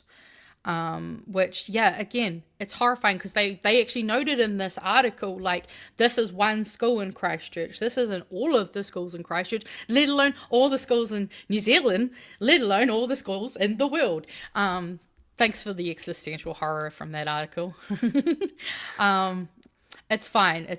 Some of us just have, we're at the end, we're getting there, we're nearly there, Whānau. I know it's a tough one. But now we're finally at July, this month. So the last 3 days. Auckland man jailed for indecently assaulting, oh no, we had that one. I think I must have had that a bit too early. Horowhenua college teacher dismissed over conduct concerns towards children. Survivor sexually assaulted for half a decade cannot name her abuser, who she says got a slap on the wrist. Abuse survivor condemns court decision to keep serial sex offenders' identity hidden permanently. I love this from her. It's why I included all of this in here. All they are worried about is his trauma, Kim Sawyers told the Herald. Boo-hoo! What about my trauma? What about me and my family? He is a predator. Why should he have anonymity? I feel like I have spent 20 years running around in the shadows and I don't want to do that anymore. And yet, he gets this protection. I feel like the judge would rather protect him than protect his victims. It's an insult. It's outrageous. Mind-blowing. It's not right. It's like he's the victim and I am the problem. I thought they'd just changed it so that the victim could decide.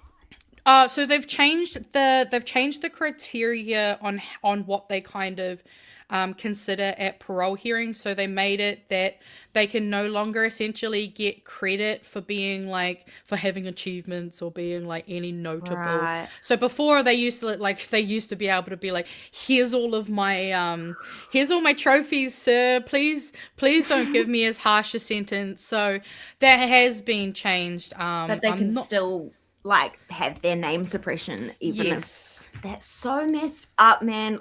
Honestly, I'm like, send it to me. I'll just post it. Oh, what am I going to get? Home detention? But right. lockdown?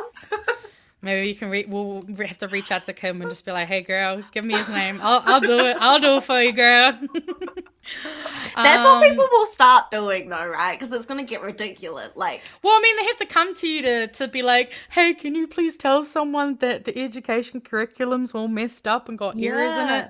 Like we don't feel we don't trust you. We don't trust the police. We don't trust the ministries. We don't trust our prime minister. We don't trust the government.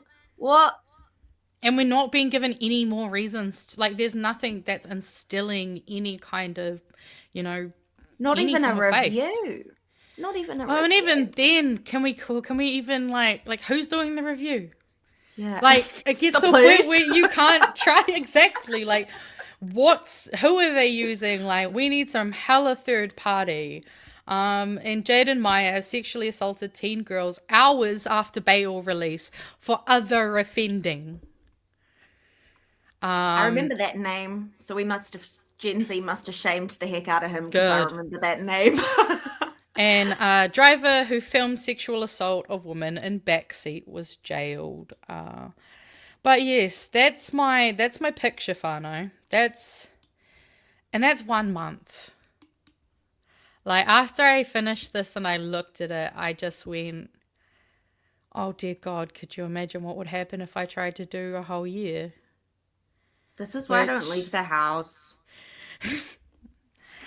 I mean, it's a joke, but it's also it is hard when people are, like you said, you're getting catcalled out in public now. There are people are being given active reasons to not feel safe and to not feel comfortable. And the more we just see these headlines and go, oh, man, it sucks that the system doesn't work, eh? We need to be voting for people who are going to make sure that could you imagine if Tam was was able to be our policing minister? Could you imagine how much actual change she could make? Because not only, is she just an amazing person, but she's a wahine, she's a woman, she understands, well, wahine Māori as well, so she understands more than many what it is like to be a woman and to be brown in the world, because you never know when those things are going to become a problem. And I've been wanting to talk about that defund the police thing for so long. I was waiting until because I knew trust in police was already going down. So I was I've just got to wait. There'll be a smoking gun. And then this freaking current dude is under investigation. And I was maybe we should defund them. Well, I mean, once Jevon happened, we really learned that things were coming out. I was okay, I'm over this. There have been too many instances, not just in my lifetime, but in my mum's lifetime, and probably in my nana's lifetime, where the stuff just keeps being enabled in the background, where there are so many families who are protecting predators over their own family members. There are people who are struggling every single day because someone else decided to ruin their life. But if they are even able to get any form of justice, they might get a chill 2K, might get a few grand. What's in this economy? What's $2,000 even gonna get you? That ain't shit anymore. It's literally not even a cell phone. Not even. Wow, yeah, fuck.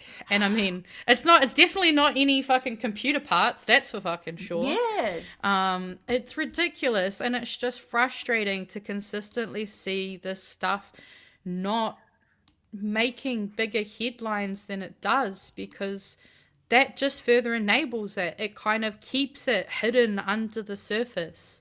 And I'm just sick to death of people. It also costs us money, because think about if we could help lower these statistics. That is less people who are getting into, mental health issues, into harm. A lot of mental health issues can create physical issues, meaning people are on disability benefits. There are so many things that we would be we could gain if we were willing to be bold and actually have hard conversations, have a conversation about our culture around this shit. I feel no one ever really talks about how if you're a lot of abusive partners stop the other person from working and that kind of thing. And if we actually targeted the issues like domestic violence and stuff, it would actually make our economy work better because more people would be in the workforce, less people would be isolated, like social cohesion would be higher. Yeah. There's so many benefits. So many fucking benefits. We wouldn't have to pay for people's therapy. Right. We'd have less sensitive claims, and that costs us a lot of fucking money, Whānau. Not gonna. I can't remember the number, but I'm pretty sure it's a very big number. It's not a small number. Private therapy is so expensive. Like, well, that's the thing is that not only does the victim suffer the harm and the trauma, they are continuously re-traumatized. They are put out of pocket because it's more expensive to be disabled.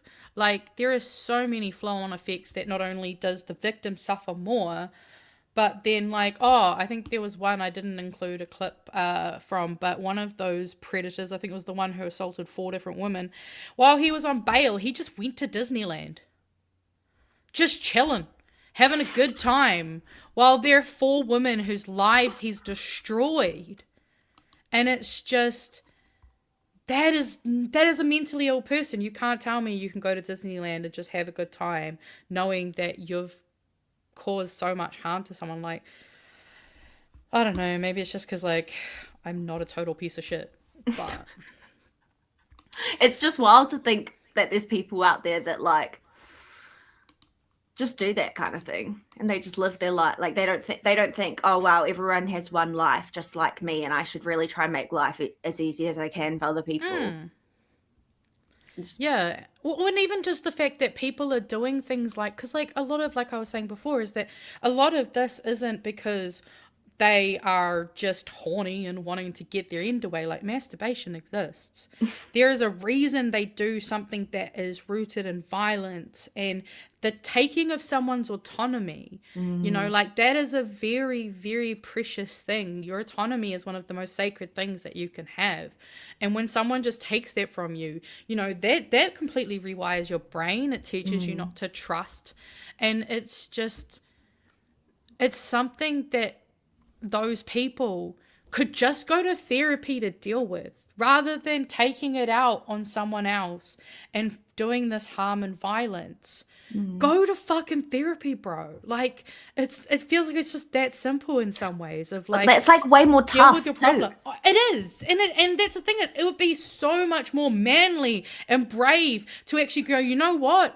I'm gonna confront my feelings. I'm gonna work on my insecurities.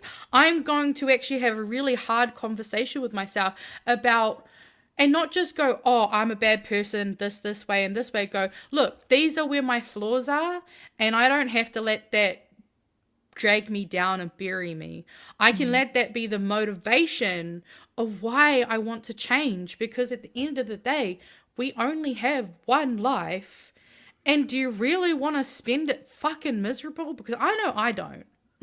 Like, there's a reason I try every fucking antidepressant and medication and things, because I just want to live a life where I can be happy, still be sad, still experience, you know, you can't experience happiness if you don't experience sadness and anger too. Like, they're all important emotions, but it's all about learning, like, that emotional regulation, learning how to actually have an interpersonal relationship in a way that honors both people's autonomy. Like, you know, there's a lot of questions I think as a society we need to have around how we become really enmeshed. We get taught to just find one person and cling on to them and make them our entire lives and not have certain types of relationships around them, because otherwise we don't value that one relationship the way that we should. Like, there are so many ways that we could just be happier people if we were able to just have confronting conversations, but instead of just getting mad at each other, screaming, yelling, and just going, no, I don't want to be wrong, so fuck you, I'm just going to die on this hill. And actually just, we could, like, literally make this a heaven on earth, you know, like, this, we could, like, I don't know what you believe, but I just feel like this could be such a heaven. We just need to start shaming the pedophiles. We need to start shaming... And the oligarchs. Yes, and the to be fair, they're usually pedophiles. Same. Yeah. And then we just need to redistribute the wealth. Pretty much heaven, dude. Pretty much.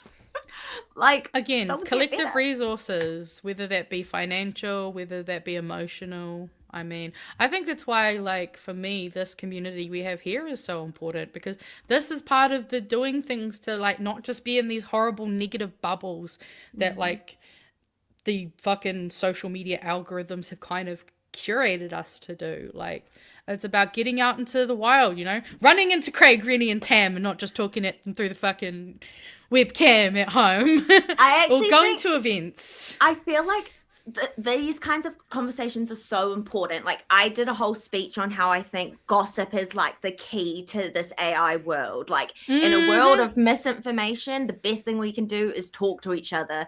And Yep. if I can see that Magenta is just as outraged as I am about all of these sexual assaults, then I can see that there's other, you know, that's a bad thing. It's That's how validating to your feelings. It's going, oh, I'm not crazy. Yeah, Like, and not relying on AI to tell me that's wrong, or I can rely on other human. Yeah, I think it's so important. Yeah, and I mean, I hope we can keep having these conversations, because, yeah, they're really important.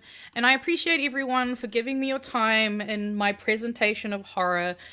It was not fun to curate for you all, but I think it's one of those things of, it's a privilege to ignore, and nothing's going to change if we don't do something. And that includes having really difficult convos.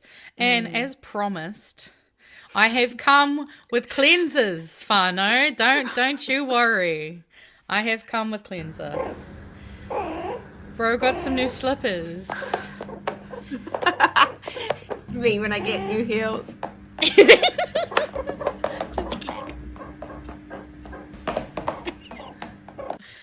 Oh, zoomies.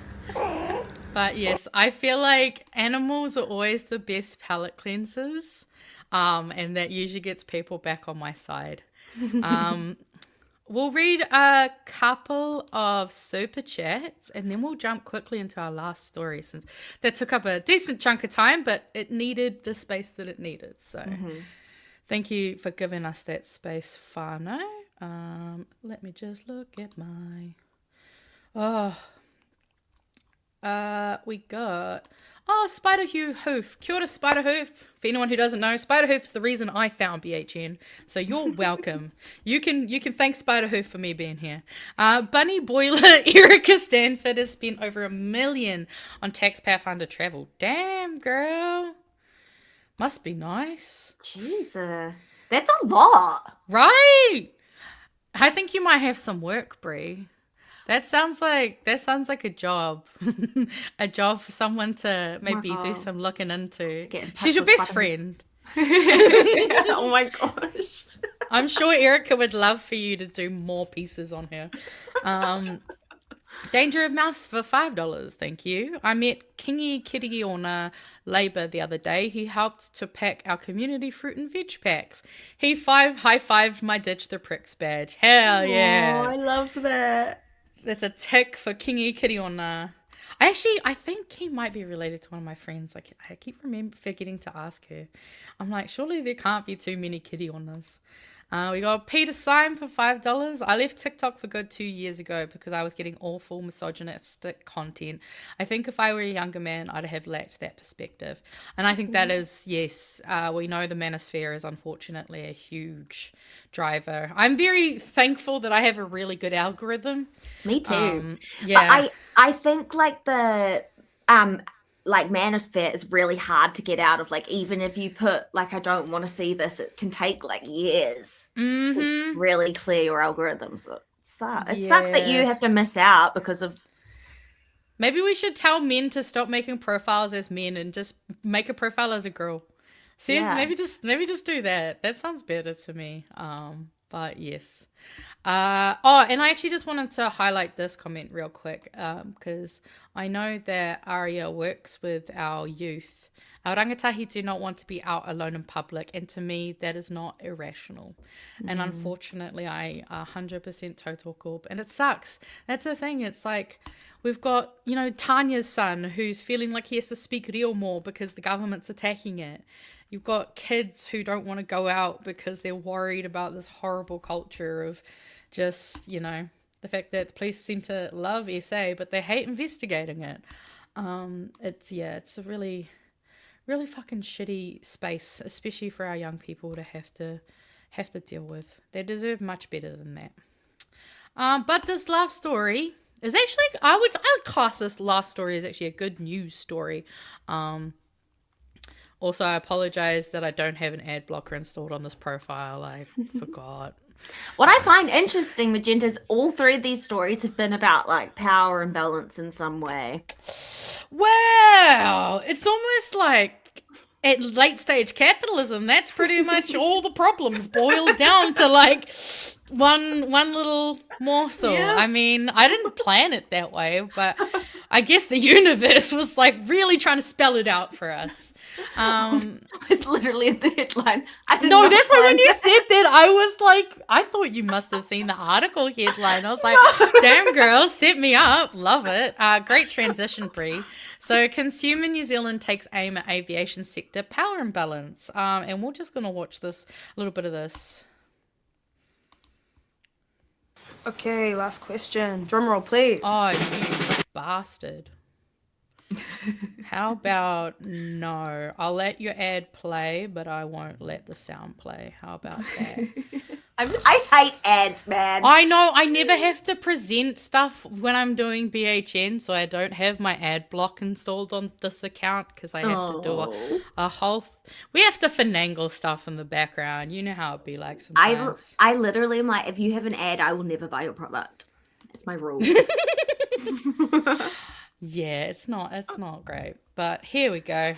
7 with the school holidays about to start, many New Zealanders are preparing to fly, but for some, travel plans can quickly unravel with cancelled flights, long delays and lost luggage. Consumer New Zealand says too many passengers are left in the dark about what they are entitled to when things go wrong. To help change that, it's launched a new online portal where travellers can learn about their rights and share their experiences. Joining me now is Consumer New Zealand's Jessica Walker. Jessica, thank you for being with us. How much will this really change things? Because often airlines, it can be very difficult to get something out of them months after the event sometimes. Yeah, listening to the conversation you were just having, this is one of the areas where there's a massive power imbalance. There's a real lack of transparency in the aviation sector. And so what we're trying to do is jump in and give people advice when they're going to need it the absolute most. But more than that, giving people a place where they can have a rant, get things off their chest so that we can have this information, consolidate it, and put it in front of the airlines and government and say, do you know what? Things just are not working. This power imbalance needs to be sorted. And the way we think that gets fixed is through clearer information about passenger rights at the point when people need it the most. Do you think that will be enough to actually twist the arm of big corporations and big airlines? Well, what's particularly interesting and what people might not be aware of is that in New Zealand, airlines don't have to tell you your rights, whereas in other countries they do. So right from the start, we're in this situation where we've got kind of a two-tier system. People who are clued up on their rights know exactly when they're entitled to, how to make their case, and most times how to get that money or reimbursement back. But most people, they don't know that. I mean, we're a consumer rights organisation, and there are people here that don't understand fully flight rights because it's incredibly complicated. So we think the best way to fix this is to have disclosure at the point of disruption. And in the meantime, for us to step in with this portal, we've tried to make the information as clear as possible for many different scenarios. So people can jump on there, have a look at their different rights, and then, lodge that complaint so that we can use that information for public good. Gets tricky when you start going overseas, though, doesn't it? Particularly if you're using much smaller airlines that are sort of owned by a parent company, but you're taking Air Dolomiti or some random Italian flight, between little islands. That makes things very complicated. It's a complicated sector anyway, and then there are different rights in different jurisdictions on top of that. But actually, the EU has got gold standard consumer rights when it comes to aviation. So if you are in the EU and you have a travel disruption, then it's definitely worth finding out what your rights are. But the difference there is you're going to be told them right at the point of disruption. So if you are, in Italy, for example, then you're going to be told right there and then what you're entitled to. Which I do find interesting. I mean, I'd never really thought about the fact that, that's not something that happens here. Although I can't say I fly a hell of a lot, so... I think in, Canada, it's the same as well. They have to tell you at the time, you can apply for compensation here. I know there's actually a woman I used to follow. Well, I probably still follow her on TikTok, but she was an air hostess, and she would often like tell you about like all the little things that some of them won't tell you. Like, you know, oh, if they like delay your flight, you can get up to X amount of like accommodation vouchers or this and that. So yeah, and I mean, like, I think in terms of in general, it can be really hard to find a lot of the information like they're saying. So I think actually centralizing some of that information to a reliable hub is just such a smart idea, especially given how expensive it is to fly. Like, you want to be making sure that you're not getting, you know, ripped off and missing out on entitlements. It'd be great if you could be like, oh, my flight was delayed, click that, and then it's like, oh, it's been 3 hours, click that, and then it's like, you're entitled to this.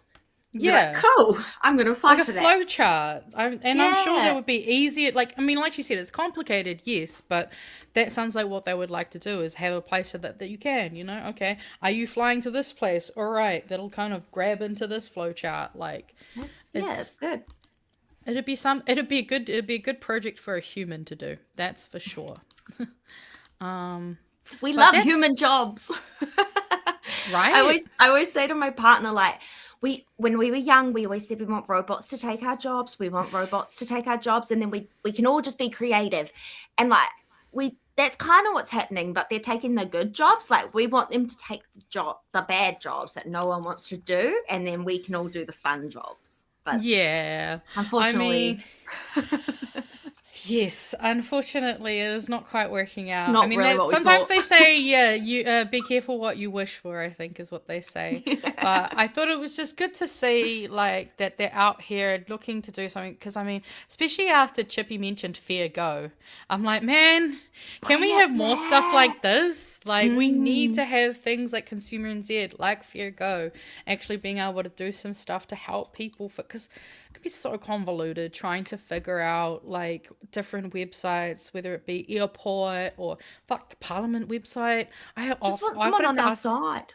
Right? You often have to ask, like, I usually ask Kiwi Pulse because they know the Parliament website really well, so they can usually find stuff. But yeah, it's just, we need more of this and less of AI telling me that coats is not a real word. Mm-hmm.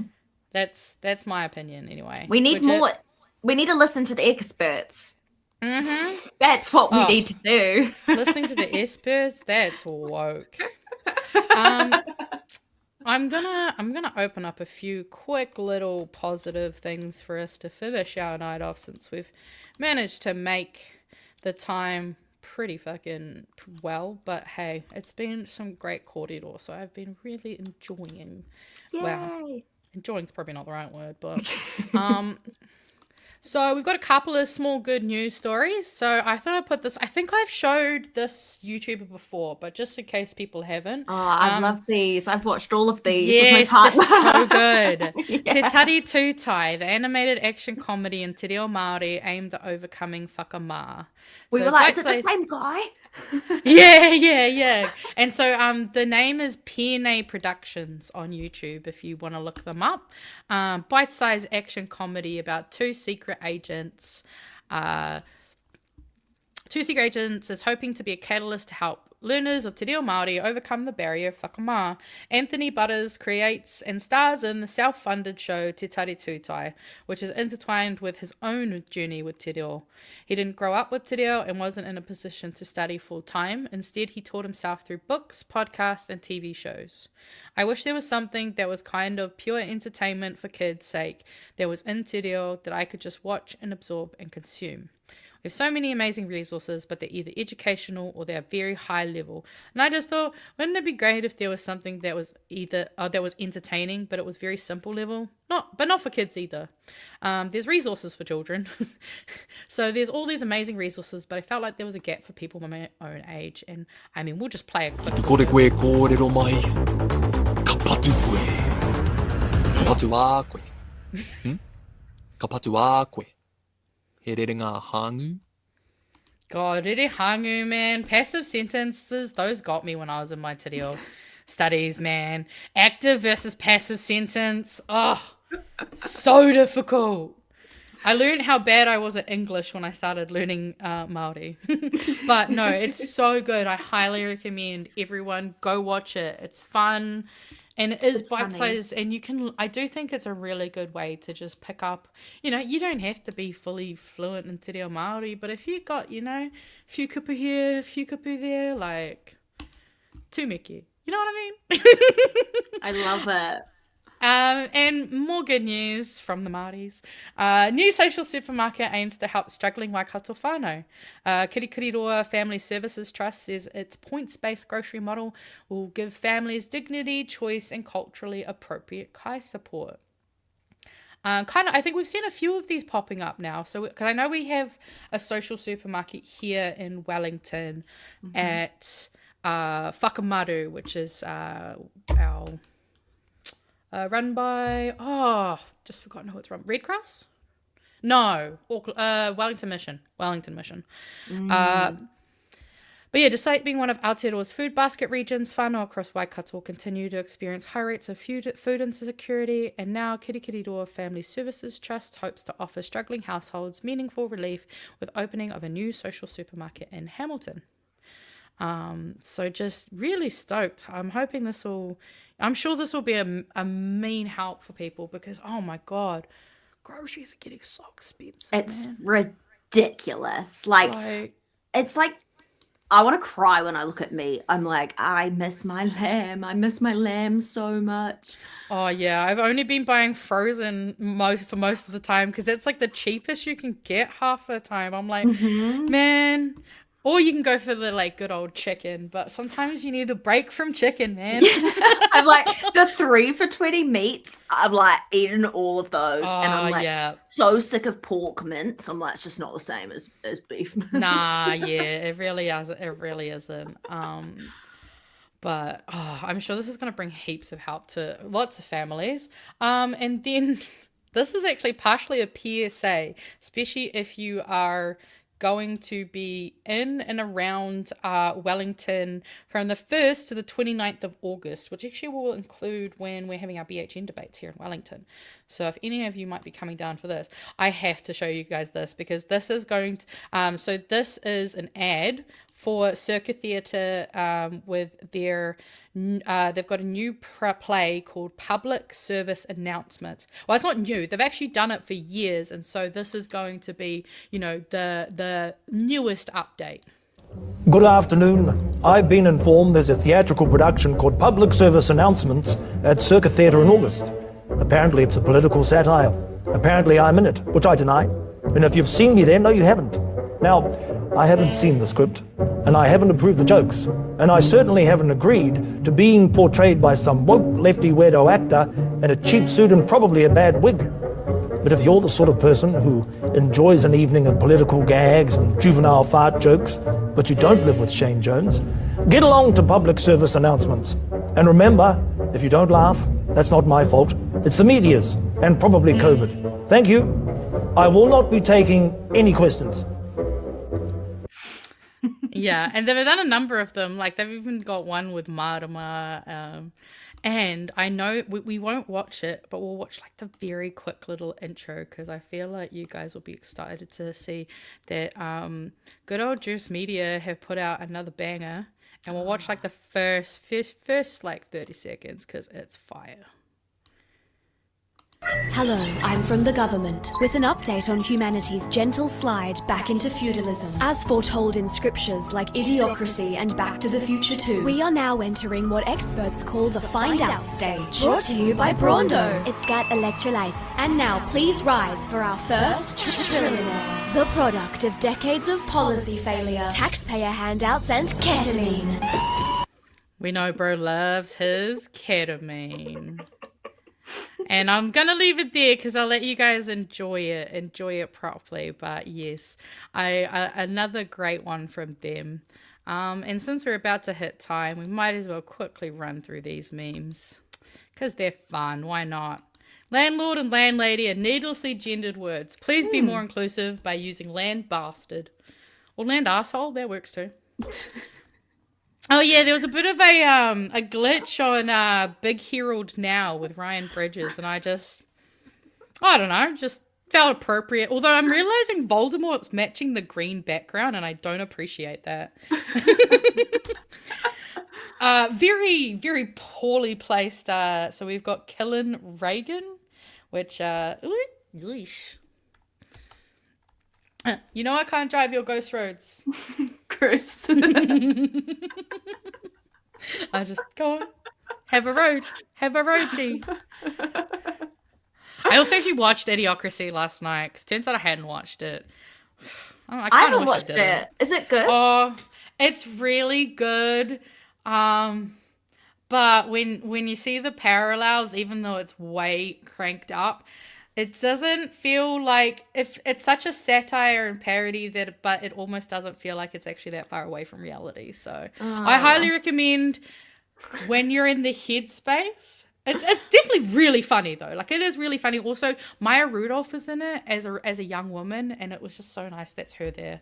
Kind of can't tell. And it's Dax Shepard next to him on the other side, but they look weird.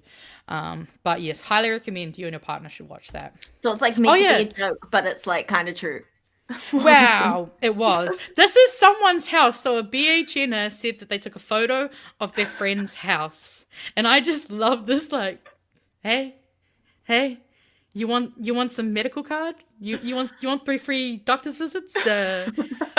You want free pregnancy scans? It's just beautiful. Oh yeah, I had to see this, so now you guys have to. I've never seen that one, and I hate it. Grand Coalition. Chris Luxon and Chris Hipkins fuse together to become one giant Chris. We got our FIFA. Argentina unveils giant Lionel Messi statue in Patagonia during World Cup. But why he bouncing on it though? And that's a great question. Why is he bouncing on it? Oh, I feel like you'd like this one, Brie. How I feel when I open someone's story and it says 1 second ago. Erica, to your posts on fucking Facebook. Nicola Willis be like. I feel so embarrassed when that happens. I'm like, I'm such a stalker. It's awkward. It's like, no, I'm just chronically online. I'm sorry. And then, so we had a conversation, I think, last week. And we had a talk about how we need to make like a whole big hero network. They almost got us all in here. We're missing a Jordan. I look shocked. I look so happy. I mean, actually, we all look quite happy. We look real. Yeah. Oh, except Pat. Pat's like, and Tanya's like, up to, which I feel like is her normal expression on Partai with the Pollies. Because honestly, up to. Shout out. I believe that was maybe Cyber Goblin. But yes, we made it. Do we have any last chats? Did I get through them all? Mr. Arvids for $2. Less mixture of experts, AI term, more real experts. I agree. Just more experts in general. Danger of Mouse, $5. Hamilton Fams. Western Community Centre fruit and veg packs, $15. The more demand, the more we can do. Okay, that's amazing. So if you're in Hamilton, I know there is quite a few of you in Hamilton. Can someone remind me to post this in the Discord, please? Cool, thank you. Love you guys. Appreciate your support. Oh, yeah, I didn't get time to talk about this Raijin, but RIP to physical games. PlayStation have announced that they will be phasing out their discs, which means, yay, guess who's going to be getting more game subscriptions offered to them, guys? Well, because it's not like anyone can afford to switch from a console to a computer. Computers are too expensive now. Oh. It's like, I always see like cloud gaming. Just game for 2 hours at a time and pay $20 a month for it. Like, no. Let me buy my game and keep it. Like, I literally have, like my old, physical media. I can put this into a thing and it'll still work. Yeah. Like, I don't want subscriptions. Right? For everything. Also, I miss how we used to get, books. with ads on them for more games that were coming out. Like, I miss this shit.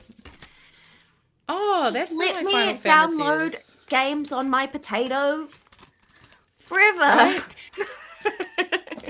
It's alright. I do actually have a video. I'll have to show it you guys some later. It shows you how to put your own media in and burn it like the old days. We need to start buying burners, guys. CD burners, I freaking are gonna make a comeback. But we better get out of here. Also, I realized no one told me about banner. You guys let me go the whole show without the banner. Oh, that was my fault too. Nah, that's didn't fine. know You're the guest. You're the guest. this. But thank you everyone for joining us tonight. It's been a rough but fun show. It's been fun having Brie on. It's been I haven't had usually it's like me and Rogers. It's nice having like a different flavor. Aw, I had fun. Yeah. Well, hopefully we'll be able to get you back again when next time Ems decides to leave me all alone.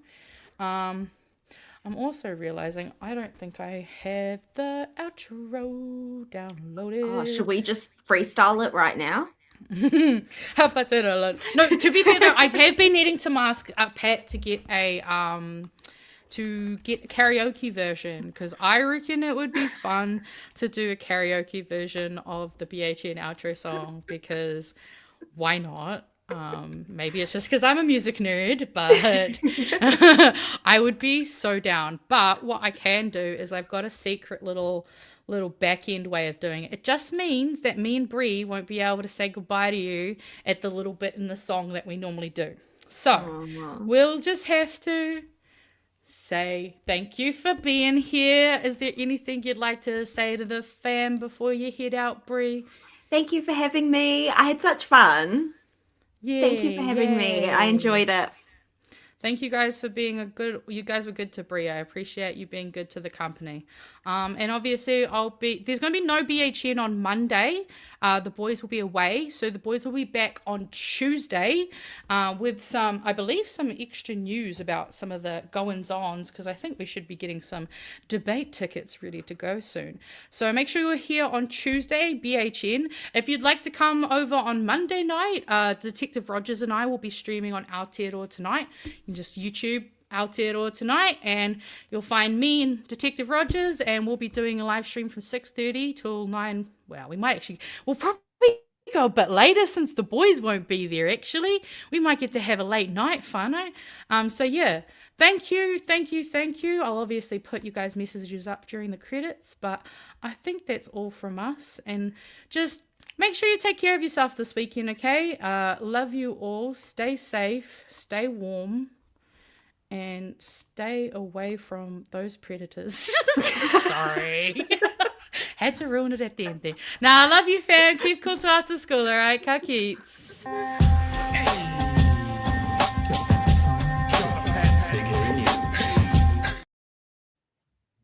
Why did it play the wrong one? That's not the outro.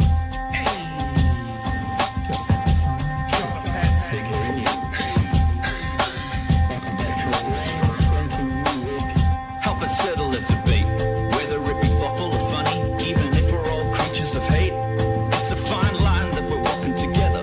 For better, push aside the temptation to berate. Let's take a note of the corners we stand in. As many points as the hairs on my chinny chin chin. When the news that... Sorry, you're right. Ems is doing Monday. I forgot. BHN will be here on Monday. Join Ems on Monday and Pat on Tuesday. Sorry.